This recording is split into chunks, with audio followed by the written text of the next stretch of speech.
नमस्कार विद्यार्थी मित्रांनो. पटपडताळणी करण्यासाठी शिक्षण संचालकांचे आदेश आलेले आहे. ही पटपडताळणी का केली जाते, कशासाठी केली जाते, पटपडताळणीमध्ये काय काय बघितलं जातं आणि याचा उपयोग शिक्षण विभागाला कशासाठी होतो, थोडक्यात या व्हिडिओच्या माध्यमातून समजून घेऊया. आणि महत्वाचं, आता पवित्र पोर्टलवरती जाहिरात पडणार आहे. ही जाहिरात येण्याच्या अगोदरची ही महत्वाची प्रोसेस असणार आहे. सो व्हिडिओ शेवटपर्यंत बघा. पण तत्पूर्वी तुम्हाला मी सांगू इच्छितो की तुम्ही तुमच्या मित्रांना नक्की शेअर करा की इग्नाइट अकॅडमीची नवीन बॅच द्रोणा 10.0 चालू झालेली आहे. ज्या बॅच मध्ये तुम्हाला लाईव्ह प्लस रेकॉर्डेड लेक्चर आहे, paper 1, paper 2, paper 1+2 separate batches आहे. 9 बॅचेसला जी टीम जी मार्गदर्शक होते तीच मार्गदर्शक तुम्हाला इथे या बॅच मध्ये पण शिकवणार आहे. दोन्ही बॅचेस मध्ये फीचर असे आहेत की तुम्हाला पीडीएफ आणि पीपीटी स्वरूपातल्या नोट्स अवेलेबल आहे. डाऊट क्लिअरिंग सेशन आहे. 350 plus subject wise topic wise full length test series available आहे. डाके सरांचं दररोज सकाळी 9 दिवस नवी सुरुवात रिफ्रेशमेंट सेशन अवेलेबल असणार आहे. तुम्हाला टेस्ट सिरीज 350 प्लस असणार आहे. टॉपिक नुसार सब्जेक्ट नुसार फुल लेंथ टेस्ट सिरीज पण अवेलेबल आहे.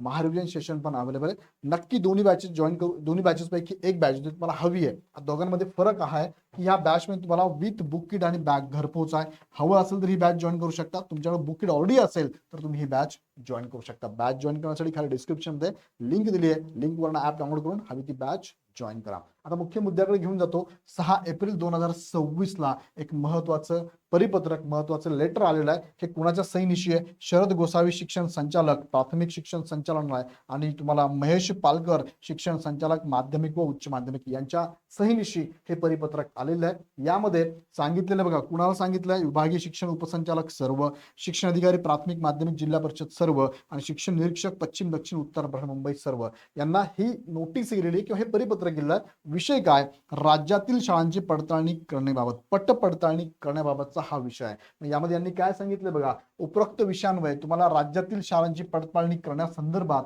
म्हणजेच कुणाची इयत्ता 2री ते 9वी आणि इयत्ता 11वी या वर्गांची पटपडताळणी 3 डेट द्या त्यांनी बघा. तिन्ही डेटला करायचे. म्हणजे असं नाही की ही डेट नाही तर ती तिन्ही डेटला करायची आहे. 11 एप्रिल, 15 एप्रिल आणि 22 एप्रिल 2026 ला करण्याचे आदेश इथे संचालकांनी दिलेले आहे. यामध्ये इयत्ता पहिली बाबतची पडताळणी ही उपरोक्त तारखांच्या दिवशीच, पहिलीची पण तेव्हाच करायची. 2री ते 9वी जरी दिलंय, पहिलीची सुद्धा त्यांना सेम डेटला म्हणजे 11, 15 आणि 22 एप्रिलला करायची असणार. लक्षात घ्या. सदर पटपडताळणी करण्याच्या अनुषंगाने शिक्षण विभागाव्यतिरिक्त जिल्हा परिषदेच्या इतर विभागातील अधिकारी म्हणजेच किंवा कर्मचारी यांची सेवा माननीय मुख्य कार्यकारी अधिकारी जिल्हा परिषद सर्व यांच्या माध्यमातून उपलब्ध करून द्यावी. म्हणजे कोणत्या अधिकाऱ्यांनी इथे जायला पाहिजे त्या संदर्भात सुद्धा त्यांनी इथे आदेश दिलेले आहे. सो पटपडताळणी नेमकी का केली जाते थोडक्यात ते पण समजून घेऊया की शाळेची पटपडताळणी कशासाठी करतात? बनावट विद्यार्थी टाळण्यासाठी. काही ठिकाणी प्रत्यक्षात नसलेले विद्यार्थी दाखवले जातात असं काही ठिकाणी घडतंय. अतिरिक्त शिक्षक अनुदान मिळवण्यासाठी संख्या वाढवली जाते. पटपडताळणी वास्तविक विद्यार्थी संख्या निश्चित करण्यासाठी केली जाते आणि शिक्षक पदे निश्चित करण्यासाठी विद्यार्थी संख्येनुसार म्हणजे तुम्हाला माहिती असेल संच मान्यता 24-25 लागू झालेली आहे. त्यानुसार तुम्हाला इथे विद्यार्थी संख्या म्हणजेच पटसंख्या किती त्यानुसार शिक्षक इथे मंजूर केले जातात किंवा अतिरिक्त होतात किंवा नव्याने शिक्षक रुजू केले जातात. यासाठी ही पटसंख्या करणं गरजेचं असतं.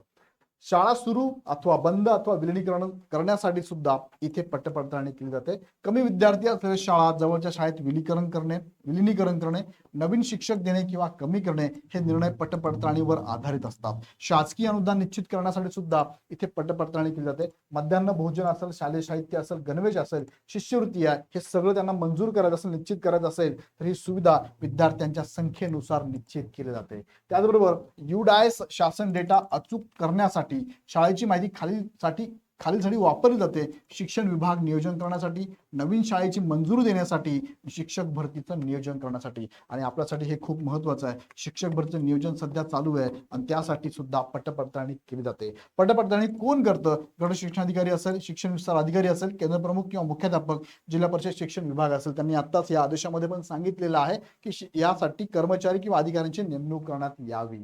आता पटपडताळणीमध्ये काय करतात तर हजेरी नोंदवही, दररोजची हजेरी आपली शाळेला घेतली जाते. किती विद्यार्थी हजर आहे, हजेरी नोंदवही चेक करणे, प्रवेश नोंदवही, ज्या विद्यार्थ्यांचे ऍडमिशन झाले त्यांची प्रवेश नोंदवही, आधार आणि विद्यार्थ्यांची माहिती, वर्गात प्रत्यक्ष विद्यार्थी संख्या किती आहे त्या दिवशी ह्या 3 डेटला हे सुद्धा चेक केलं जाईल. 11 एप्रिल, 15 एप्रिल आणि 22 एप्रिलला.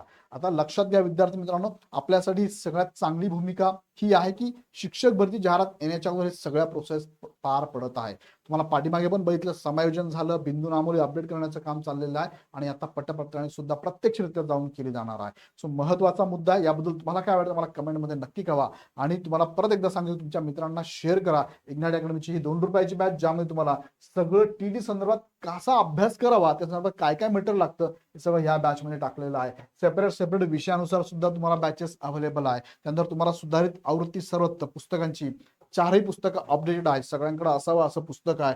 टीईटी सक्सेस मास्टर, ज्यामध्ये PYQ अवेलेबल आहे. सो अमेझॉनवरनं, आपल्या ॲपवरनं किंवा जवळच्या बुक स्टॉलमध्ये पण अवेलेबल आहे. हे तुम्हाला सर्व जर घ्यायचं असेल तर ॲप डाउनलोड करून हवे ते पुस्तकं किंवा हवी ती बॅच तुम्ही जॉईन करू शकता. अधिक माहितीसाठी ह्या नंबरला कॉल करू शकता. आणि विशेष हा व्हिडिओ आवडला तर लाईक करून तुमच्या मित्रांना तुमच्या ग्रुपमध्ये नक्की शेअर करा. आणि पुढचे अपडेट बघण्यासाठी हा चॅनल सबस्क्राईब करून बेल आयकॉन क्लिक करा. पुन्हा भेटूया आपण नेक्स्ट व्हिडिओमध्ये. धन्यवाद.